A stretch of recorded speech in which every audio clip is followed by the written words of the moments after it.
চলো আজ তোমাদের সাথে শেয়ার করে নিই একটি হেলদি ব্রেকফাস্ট রেসিপি, যেটি হচ্ছে তোমাদের সবার প্রিয় হবে, অথচ এটা কিন্তু ডায়েট ফ্রেন্ডলিও হবে। তো চলো ঝটপট তৈরি করে নিই। প্রথমে আমি 2 চামচ ওটস নিয়ে নিয়েছি, যেটা মিক্সিতে আমি গুঁড়ো করে নিয়েছি। তার সাথে নিয়ে নিয়েছি পেঁয়াজ, লঙ্কা কুচি, আর নিয়েছি একটা ডিম। তোমরা ঠিকই ধরেছো, আমি অমলেট বানাচ্ছি, তবে এটা একটু হেলদি ওয়েতে।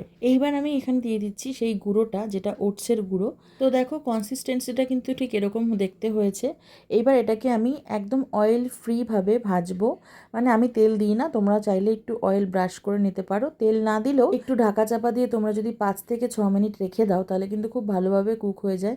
অবশ্যই গ্যাসটা কিন্তু কমিয়ে নেবে। দেখো কত সুন্দর রেডি হয়ে গেছে আমাদের ওটস অমলেট। প্রত্যেকদিন সকালে চিয়া সিডসের স্মুদি খেয়ে আমার সত্যি মুখটা একদম পেকে গিয়েছিল, সেই জন্য ভাবলাম আজকে একটু নতুন কিছু ট্রাই করা যাক। আমি এর আগেও চিলা বানিয়ে দেখিয়েছি তোমাদেরকে, বাট আজকের রেসিপিটাই কিন্তু আমি ডিম অ্যাড করেছি, যাতে একটু প্রোটিনও পাওয়া যায়। তোমরা চাইলে এখানে অনেকগুলো সবজিও অ্যাড করতে পারো। যারা ডায়েটে আছে তারা কিন্তু এইভাবে ব্রেকফাস্টটা তৈরি করে দেখতেই পারো।